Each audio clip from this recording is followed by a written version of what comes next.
പ്രിയപ്പെട്ട വിദ്യാർത്ഥികളെ, അക്കൗണ്ടൻസിയുടെ രണ്ടാമത്തെ ക്ലാസ്സിലേക്ക് എല്ലാവർക്കും സ്വാഗതം. കഴിഞ്ഞ ക്ലാസ് നമ്മൾ പരിചയപ്പെട്ടത് നോട്ട് ഫോർ പ്രോഫിറ്റ് ഓർഗനൈസേഷൻ എന്ന ചാപ്റ്റർ ആണ്, അല്ലെ? അപ്പൊ നോട്ട് ഫോർ പ്രോഫിറ്റ് ഓർഗനൈസേഷനിലെ കഴിഞ്ഞ ക്ലാസ്സിൽ നമ്മൾ എന്തെല്ലാം പഠിച്ചു? ഒന്ന് ഓർത്ത് നോക്കി, എന്തൊക്കെ നോക്കും നമ്മള്? ഓക്കെ, നോൺ പ്രോഫിറ്റ് ഓർഗനൈസേഷൻ എന്താണ് എന്നുള്ളത് മനസ്സിലാക്കി. അതെ, നോൺ പ്രോഫിറ്റ് ഓർഗനൈസേഷന്റെ ഫീച്ചേഴ്സ് എന്തൊക്കെയാണ്, പ്രത്യേകതകൾ എന്തൊക്കെയാണെന്ന് മനസ്സിലാക്കി. പിന്നെ അതെ, നോൺ പ്രോഫിറ്റ് ഓർഗനൈസേഷൻ തയ്യാറാക്കേണ്ട അക്കൗണ്ടിംഗ് റെക്കോർഡുകൾ എന്തൊക്കെയാണെന്ന് മനസ്സിലാക്കി. ഓക്കെ, കഴിഞ്ഞ ക്ലാസ്സിൽ നമ്മളൊരു വർക്ക് തന്നിട്ടുണ്ടായിരുന്നു, എല്ലാവരും ചെയ്ത് നോക്കിയോ? നിങ്ങൾ അടുത്തുള്ള സ്ഥാപനങ്ങൾ നോക്കുക, അതില് പ്രോഫിറ്റ് ഓർഗനൈസേഷൻ ഏതൊക്കെയാണ്, നോൺ പ്രോഫിറ്റ് ഓർഗനൈസേഷൻ ഏതൊക്കെയാണ് എന്നുള്ളത് ഒന്ന് നോക്കി വരാൻ വേണ്ടി പറഞ്ഞിട്ടുണ്ടായിരുന്നു. എല്ലാവരും ചെയ്തിട്ടില്ലേ? ഓക്കെ, അപ്പൊ നമുക്ക് എന്താ അറിയാൻ പറ്റും? പാലിയേറ്റീവ് ക്ലിനിക്കുകള്, ക്ലബ്ബ്, ഹോസ്പിറ്റൽസ്, ഇതൊക്കെ എന്താണ്? പ്രോഫിറ്റിന് വേണ്ടിയല്ല, സർവീസിന് വേണ്ടിയിട്ടാണ് അവരൊക്കെ ഫോം ചെയ്തിട്ടുള്ളത്. മറ്റു സ്ഥാപനങ്ങൾ, ടെക്സ്റ്റൈൽ ഷോപ്പുകള്, മറ്റുള്ള ചെറിയ കടകള്, സൂപ്പർ മാർക്കറ്റുകള്, ഇതൊക്കെ എന്തിനു വേണ്ടിയിട്ടാണ്? പ്രോഫിറ്റിന് വേണ്ടിയിട്ടാണ് ഫോം ചെയ്തിട്ടുള്ളത്. ഓക്കെ, അപ്പൊ നമ്മൾ ആ നോൺ പ്രോഫിറ്റ് ഓർഗനൈസേഷൻ സിമ്പിൾ ആയിട്ട് മീനിങ് പറഞ്ഞിട്ടുണ്ടായിരുന്നു. എന്താ പറഞ്ഞത്? അതെ, എന്താണ്? ലാഭത്തിന് വേണ്ടി അല്ലാതെ സേവനത്തിന് വേണ്ടി പ്രവർത്തിക്കുന്ന സ്ഥാപനങ്ങളെയാണ് എന്ത് പറയാം? നോൺ പ്രോഫിറ്റ് ഓർഗനൈസേഷൻ എന്ന് പറയുന്നത്. ഓക്കെ, സോ നമ്മൾ ഇന്ന് പരിചയപ്പെടാൻ പോകുന്നത്, നമ്മളതില് 3 സ്റ്റേറ്റ്മെന്റുകൾ പറഞ്ഞു, അല്ലെ? 3 അക്കൗണ്ട് അല്ലെങ്കിൽ 3 സ്റ്റേറ്റ്മെന്റുകൾ. ഏതൊക്കെയായിരുന്നു? നോൺ പ്രോഫിറ്റ് ഓർഗനൈസേഷൻ തയ്യാറാക്കേണ്ട 3 എണ്ണം. അതെ, ഏതൊക്കെയാണ്? ഒന്നാമത്തത് റെസിപ്റ്റ് ആൻഡ് പേയ്മെന്റ് അക്കൗണ്ട്, രണ്ടാമത്തത് ഇൻകം ആൻഡ് എക്സ്പെൻഡിച്ചർ അക്കൗണ്ട്, മൂന്നാമത്തത് ബാലൻസ് ഷീറ്റ്, അല്ലെ? ഇങ്ങനെ 3 എണ്ണമാണ് അവര് വർഷാവസാനം തയ്യാറാക്കേണ്ടതുള്ളത്. ഓക്കെ, അപ്പോ ഈ 3 അക്കൗണ്ടുകളെ കുറിച്ച് അല്ലെങ്കിൽ ഈ 3 സ്റ്റേറ്റ്മെന്റുകൾ തന്നെയാണ് ഈ ചാപ്റ്ററിൽ നമുക്ക് പഠിക്കാനുള്ളത്. ഇപ്പൊ നോൺ പ്രോഫിറ്റ് ഓർഗനൈസേഷൻ എന്താണെന്നും അതിന്റെ റെക്കോർഡുകൾ ഏതൊക്കെയാണ്, ആ റെക്കോർഡുകൾ എങ്ങനെ തയ്യാറാക്കാം എന്നാണ് ഈ ചാപ്റ്ററിൽ നമുക്ക് പഠിക്കാനുള്ളത്. അപ്പൊ ഇതിലെ ഒന്നാമത്തെ റെക്കോർഡ് അല്ലെങ്കിൽ ഒന്നാമത്തെ സ്റ്റേറ്റ്മെന്റ് ആണ് റെസിപ്റ്റ് ആൻഡ് പേയ്മെന്റ് അക്കൗണ്ട്. അപ്പൊ ആ റെസിപ്റ്റ് ആൻഡ് പേയ്മെന്റ് അക്കൗണ്ട് ആണ് നമ്മൾ ഇന്ന് പരിചയപ്പെടാൻ പോകുന്നത്.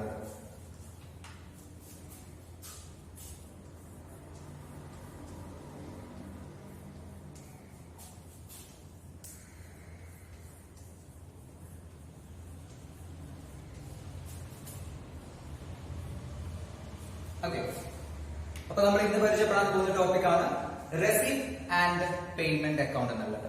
അപ്പൊ അതില് ഈ അക്കൗണ്ട് നമുക്ക് കഴിഞ്ഞ ക്ലാസ്സിൽ പറഞ്ഞു, ഈ അക്കൗണ്ട് നമ്മൾ പഠിച്ച ഏത് അക്കൗണ്ടുമായിട്ട് സമാനമാണ്? അതെ, ഏതാണ്?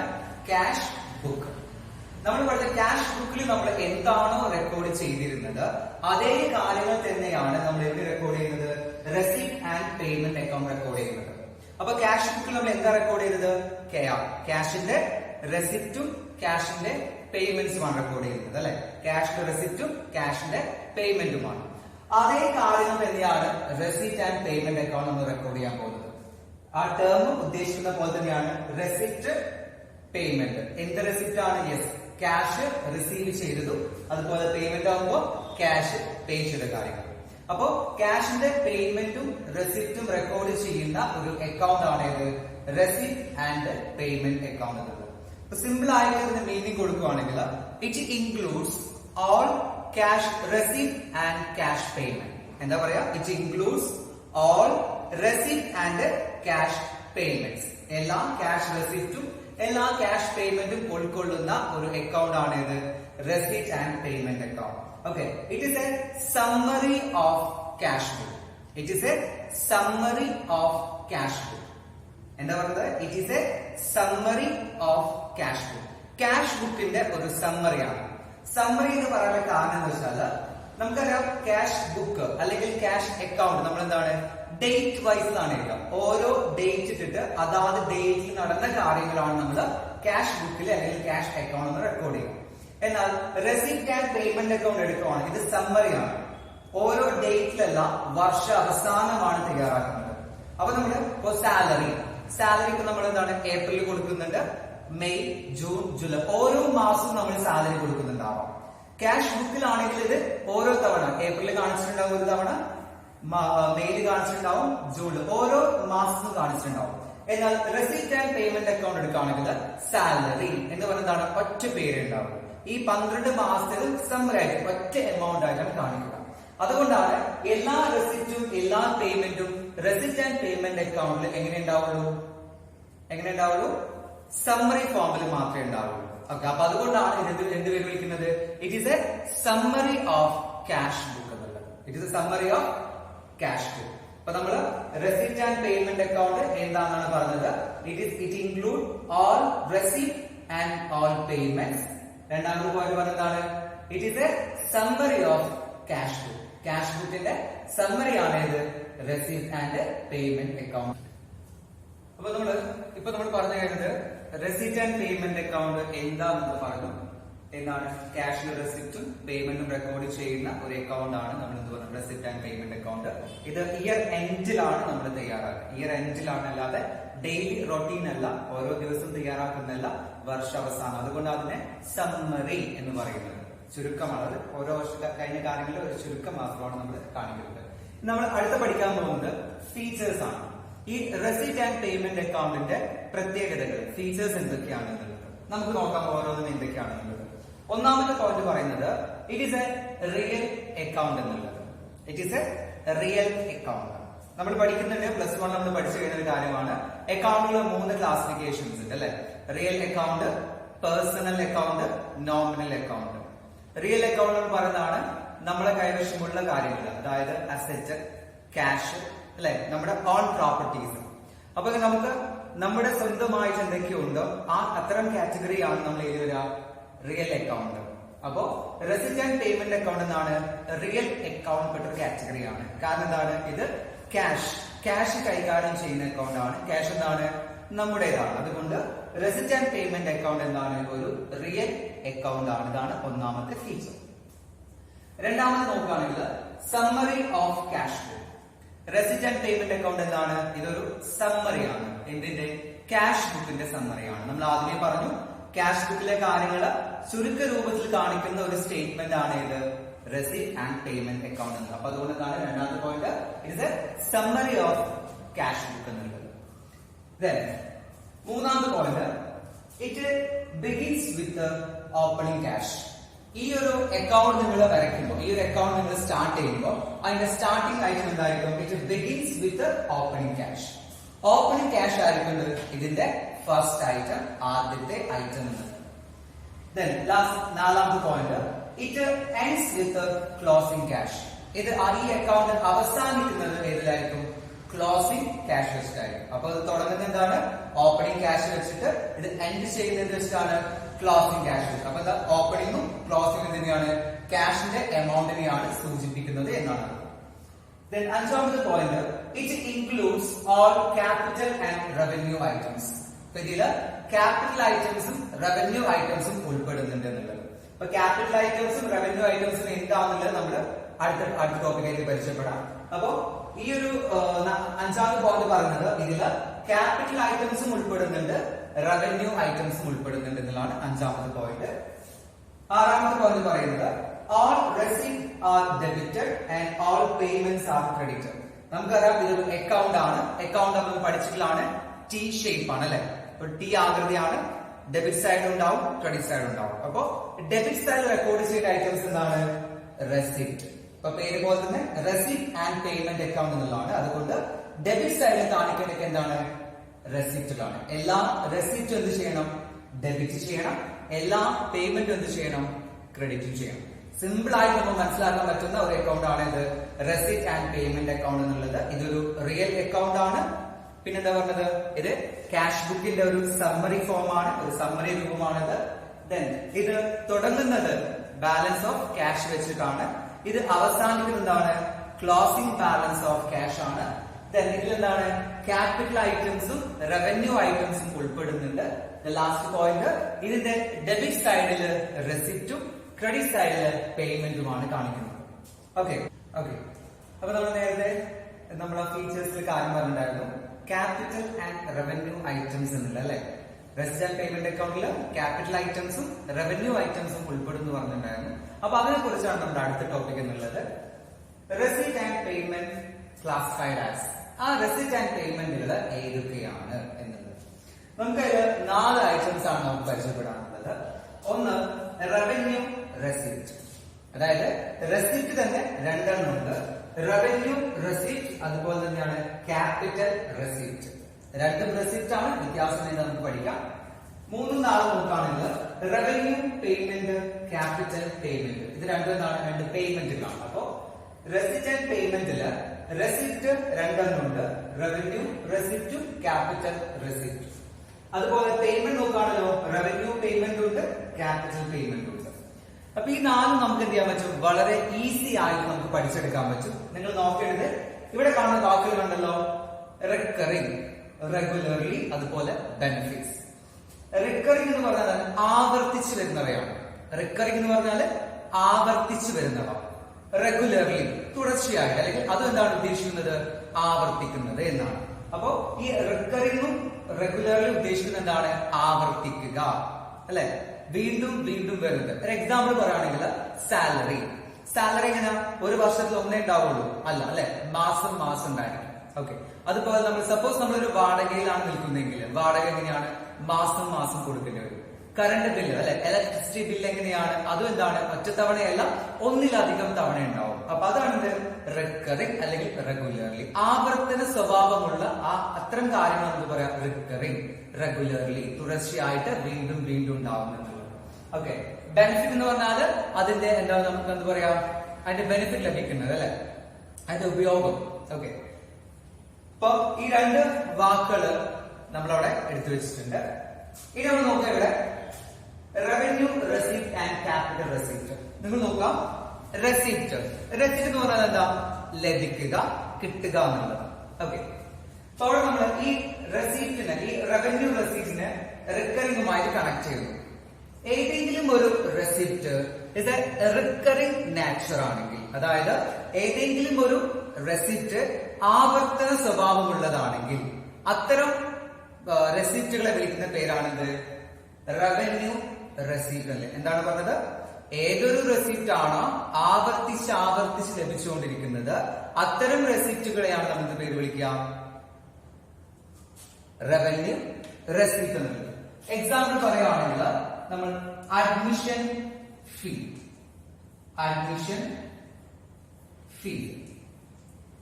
അല്ലെ?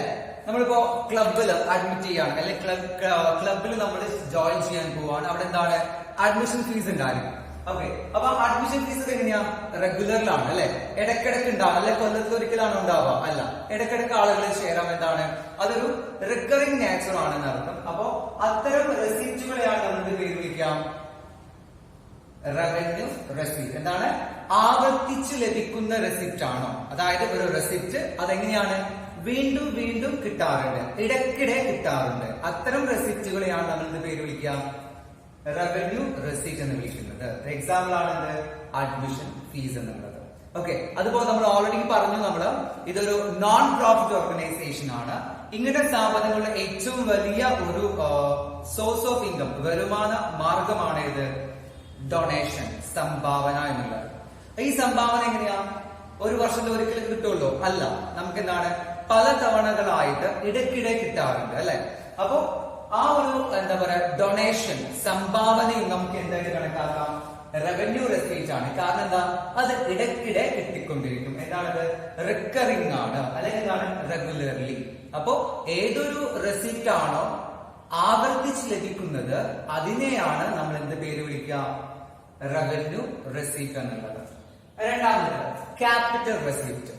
അപ്പോ റവന്യൂ റെസിപ്റ്റ് നമുക്ക് മനസ്സിലായാൽ ഈസി ആയിട്ട് നമുക്ക് പറയാൻ പറ്റുന്നത് ക്യാപിറ്റൽ റെസിപ്റ്റ് എന്താണ് എന്നുള്ളത്. അപ്പോ റവന്യൂ റെസിപ്റ്റ് ആവർത്തിച്ച് വരുന്നത്, ആവർത്തിച്ച് ലഭിക്കുന്ന റെസിപ്റ്റ് ആണ്. എന്നാൽ ക്യാപിറ്റൽ റെസിപ്റ്റ് ആണെങ്കിലോ ആവർത്തിച്ച് ലഭിക്കാത്തത്. എന്താണ്? നോൺ റിക്കറിംഗ് ആണ്. റിക്കറിംഗ് പറഞ്ഞാൽ ആവർത്തിച്ചുള്ളതാണ്.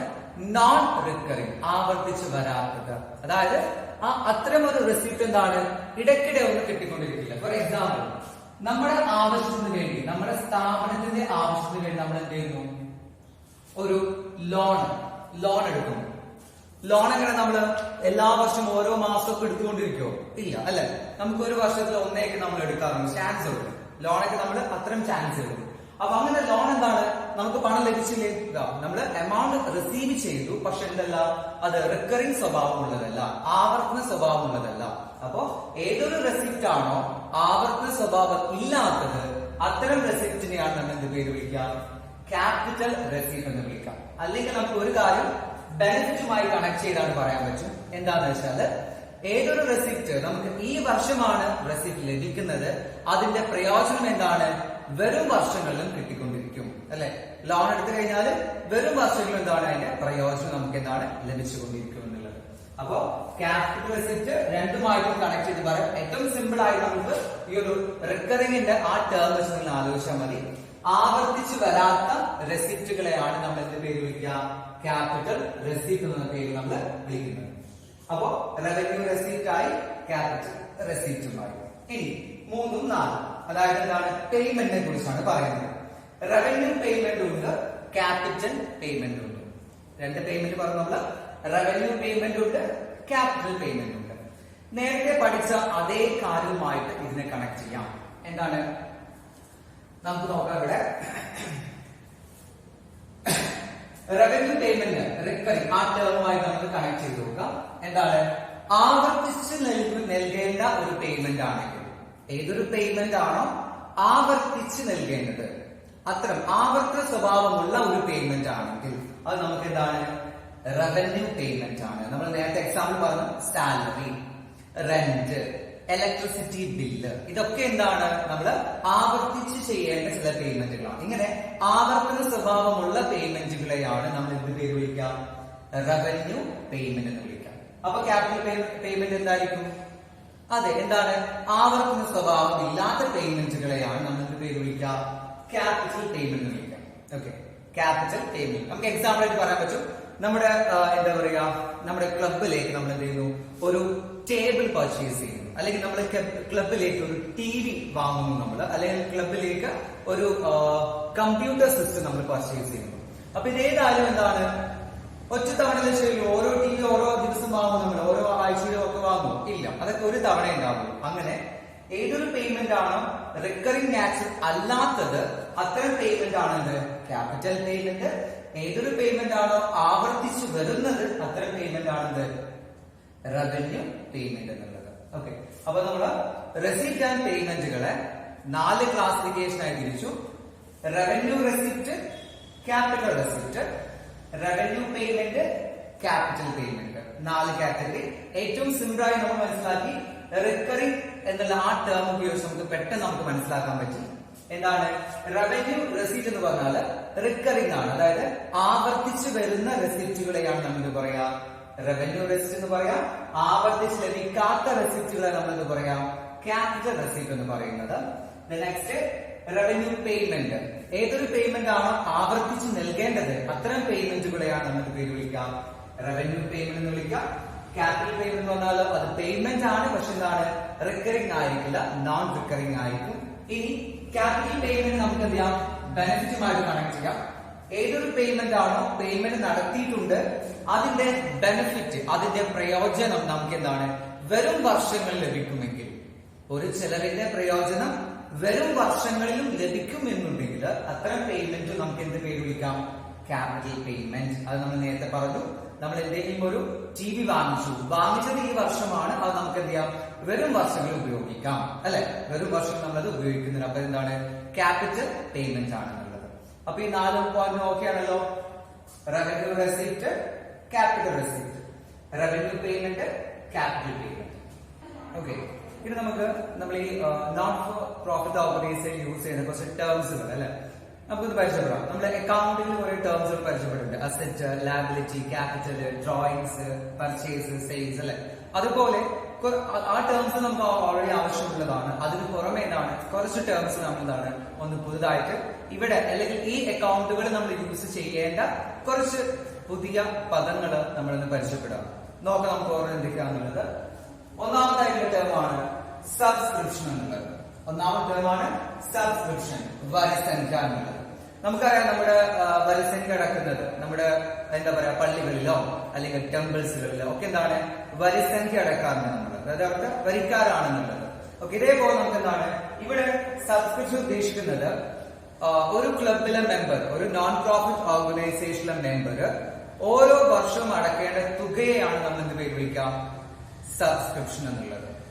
ഓരോ മെമ്പറും ഓരോ വർഷവും നൽകേണ്ട തുകയാണ് നമ്മൾ എന്ത് പേര് വിളിക്കുക? സബ്സ്ക്രിപ്ഷൻ എന്നുള്ളത്. രണ്ടാമത് ഡൊണേഷൻ. ആ വ്യക്തികളോ സ്ഥാപനങ്ങളോ നമ്മുടെ സ്ഥാപനങ്ങളിൽ നിന്ന് സംഭാവനകൾ, ആ സംഭാവനകളാണ് നമ്മൾ എന്ത് വിളിക്കുക? ഡൊണേഷൻ എന്നുള്ളത്.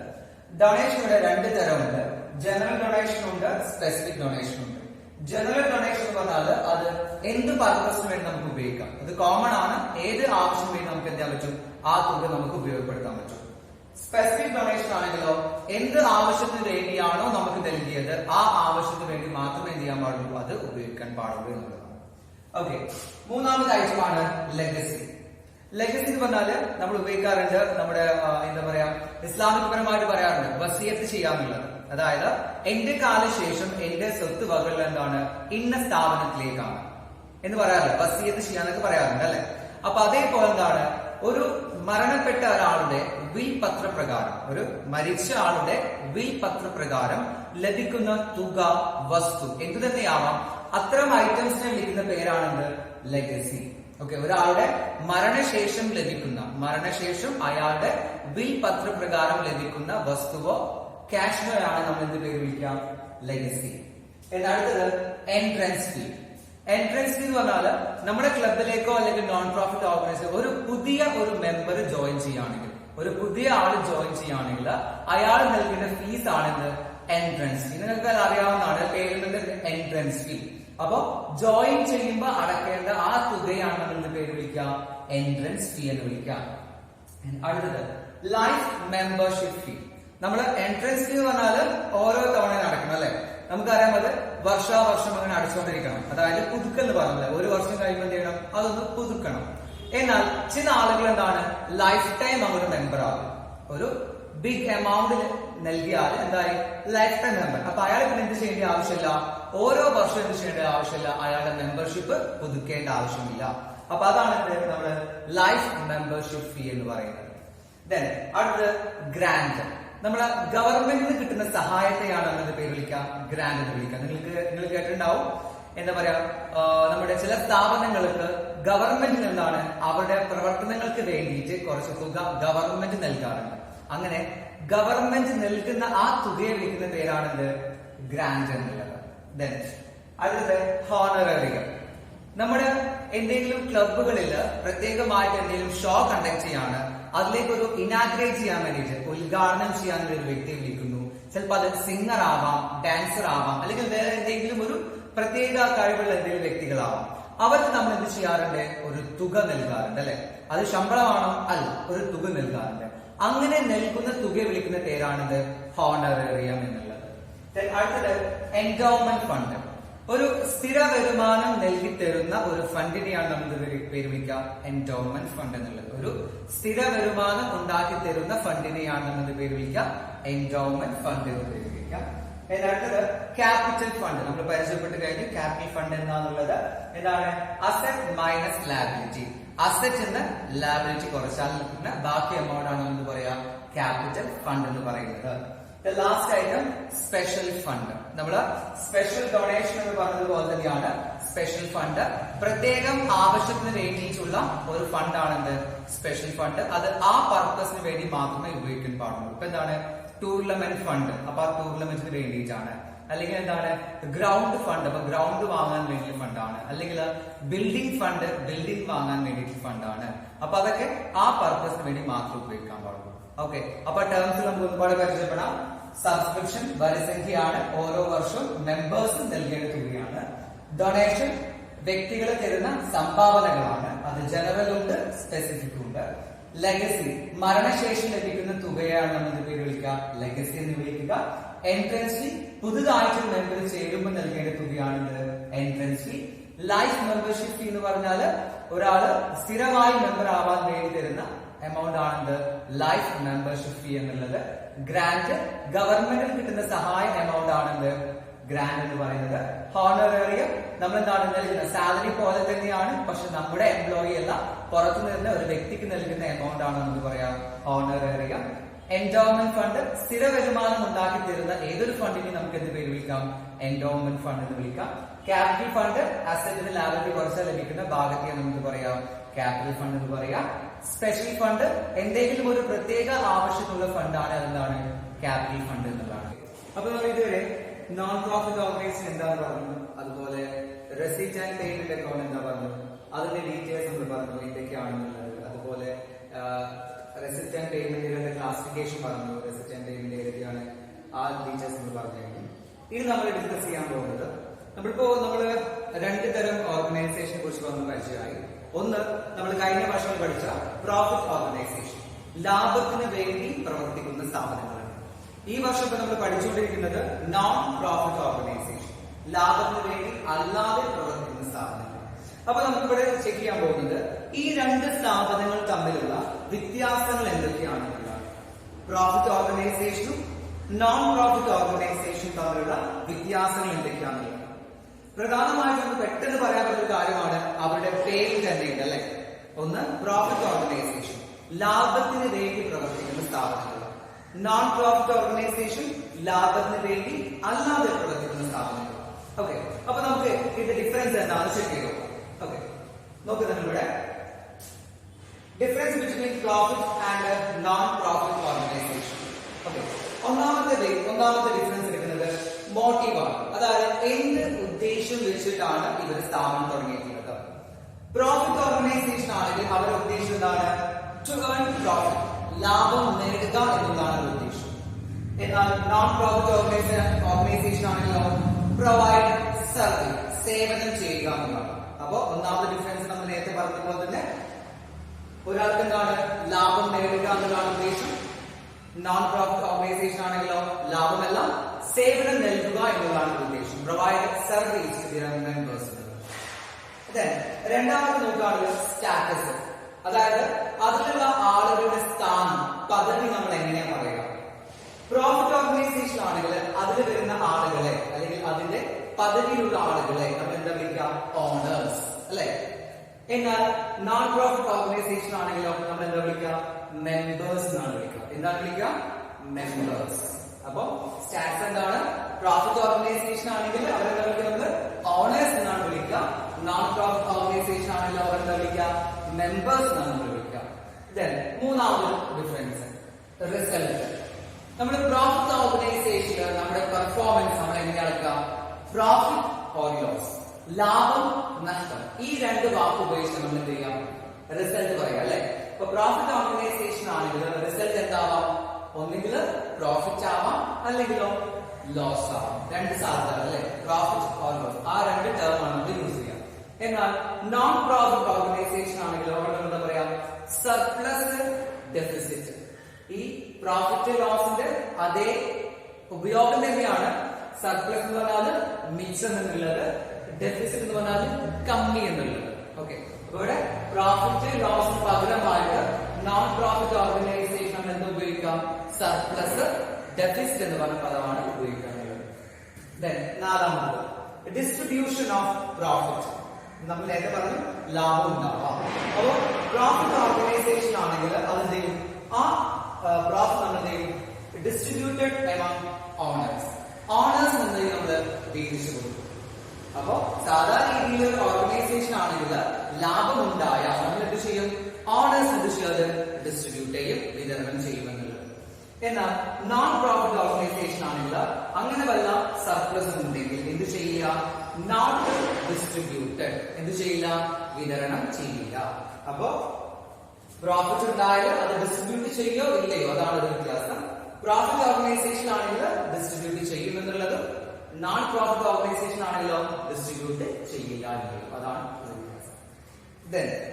Last point, accounting statement. ഈ രണ്ട് ഓർഗനൈസേഷനിലും അക്കൗണ്ടിംഗ് സ്റ്റേറ്റ്മെന്റ് ഏതൊക്കെയാണെന്നുള്ളത്. പ്രോഫിറ്റ് ഓർഗനൈസേഷൻ നമ്മൾ കഴിഞ്ഞ വർഷം പ്ലസ് 1 പഠിച്ചിട്ടുണ്ടായിരുന്നു. ഏതൊക്കെയാണ്? Trading account, profit and loss account, balance sheet. ഈ മൂന്ന് സ്റ്റേറ്റ്മെന്റ് ആണ് അല്ലെങ്കിൽ ഈ മൂന്ന് അക്കൗണ്ടുകളാണ് നമ്മൾ തയ്യാറാക്കുക. എന്നാൽ നോൺ പ്രോഫിറ്റ് ഓർഗനൈസേഷൻ ആണെങ്കിലോ നമ്മൾ പരിചയപ്പെട്ട് കഴിഞ്ഞ ഏതൊക്കെയാണ്? Receipt and payment account, income and expenditure account, balance sheet. അപ്പൊ നമുക്ക് സിമ്പിൾ ആയിട്ട് ഓർമ്മയിൽ വെക്കാൻ പറ്റുന്ന 5 പോയിന്റുകളാണ് നമ്മൾ ഡിഫറൻസ് ആയിട്ട് പറയുന്നത്. ഒരുപാട് ചെക്ക് ചെയ്യുക. മോട്ടീവ്, അവരുടെ ഉദ്ദേശം എന്താണ്? പ്രോഫിറ്റ് ആണ്. മറ്റുള്ളതോ സർവീസ് ആണ്. സ്റ്റാറ്റസ്, അവരുടെ പദവി, അവരുടെ സ്ഥാനം നമ്മൾ പേര് വിളിക്കാം. പ്രോഫിറ്റ് ഓർഗനൈസേഷൻ ആണെങ്കിൽ ഓണേഴ്സ് വിളിക്കും, നോൺ പ്രോഫിറ്റ് ആണെങ്കിലോ അവരുടെ മെമ്പേഴ്സ് എന്നാണ് വിളിക്കുക. റിസൾട്ട് നമ്മൾ എങ്ങനെ പറയാം? പ്രോഫിറ്റ് ഓർഗനൈസേഷൻ ആണെങ്കിൽ പ്രോഫിറ്റ് ലോസ് എന്ന പദമാണ് ഉപയോഗിക്കുക. നോൺ പ്രോഫിറ്റ് ഓർഗനൈസേഷൻ ആണെങ്കിലോ സർപ്ലസോ ഡെഫിസിറ്റോ എന്നായിരിക്കും ഉപയോഗിക്കുക. പ്രോഫിറ്റ് ഡിസ്ട്രിബ്യൂഷൻ ചെയ്യുന്നുണ്ടോ ഇല്ലയോ അടിസ്ഥാനത്തില പ്രോഫിറ്റ് ഓർഗനൈസേഷൻ ആണ് എന്ത് ചെയ്യാം, ഓർഡേഴ്സ് അത് വീതിച്ചു കൊടുക്കുന്നുണ്ട്. നോൺ പ്രോഫിറ്റ് ആണെങ്കിലോ നമ്മളത് not distributed. Last accounting statement. Profit organisation ആണെങ്കിൽ നമ്മൾ ഏതൊക്കെ തയ്യാറാക്കണം? Trading account, profit and loss account, balance sheet. എന്നാൽ നോൺ പ്രോഫിറ്റ് ഓർഗനൈസേഷൻ ആണെങ്കിലോ receipt and payment account, income and expenditure account, balance sheet. ഇതാണ് നമ്മൾ പഠിക്കുന്നത് difference between profit and non profit organisation. Okay, അപ്പൊ ഇന്ന് നമ്മൾ എടുത്ത ടോപ്പിക് നമുക്ക് എന്ത് ചെയ്യാം, ഒന്ന് ചെക്ക് ചെയ്തോ ഏതൊക്കെയാണ് എന്നുള്ളത്. ഓക്കെ, ഇത് നമ്മൾ ആദ്യമായിട്ട് പഠിച്ചത് റെസിപ്റ്റ് ആൻഡ് പേയ്മെന്റ് അക്കൗണ്ട് എന്താണെന്ന് പറഞ്ഞു അല്ലെ. റെസിപ്റ്റ് ആൻഡ് പേയ്മെന്റ് അക്കൗണ്ട് എന്താണ്, അതിന്റെ ഡീറ്റെയിൽസ് നമ്മൾ പറഞ്ഞു കഴിഞ്ഞു. ക്യാഷ് ബുക്ക് പോലെ തന്നെയാണ് എല്ലാ റെസിപ്റ്റും പേയ്മെന്റും റെക്കോർഡ് ചെയ്യുന്ന ഒരു അക്കൗണ്ട് ആണെന്ന് പറഞ്ഞു. രണ്ടാമതായിട്ട് ആ അക്കൗണ്ട് ഫീച്ചേഴ്സ് പറഞ്ഞു അല്ലെ. ക്യാഷ് ബുക്ക് പോലെയാണ്, റിയൽ അക്കൗണ്ട് ആണ്, ഡെബിറ്റിൽ എന്താണ് റെസിപ്റ്റും, ക്രെഡിറ്റിൽ എന്താണ് പേയ്മെന്റും റെക്കോർഡ് ചെയ്യുന്ന ഫീച്ചേഴ്സ് നമ്മൾ പറഞ്ഞു. മൂന്നാമതായിട്ട് classification of receipt and payment. ആ റെസിപ്റ്റുകളെയും പേയ്മെന്റ് നമ്മൾ 4 കാറ്റഗറി ആക്കിയല്ലേ. ഏതൊക്കെയായിരുന്നു? റവന്യൂ റെസിപ്റ്റ്, ക്യാപിറ്റൽ റെസിപ്റ്റ്, അതുപോലെ റവന്യൂ പേയ്മെന്റ്, ക്യാപിറ്റൽ പേയ്മെന്റ്. ഇങ്ങനെ നമ്മൾ ക്ലാസിഫൈ ചെയ്തു. നാലാമതായിട്ട് difference between profit and non profit organisation അല്ലെ.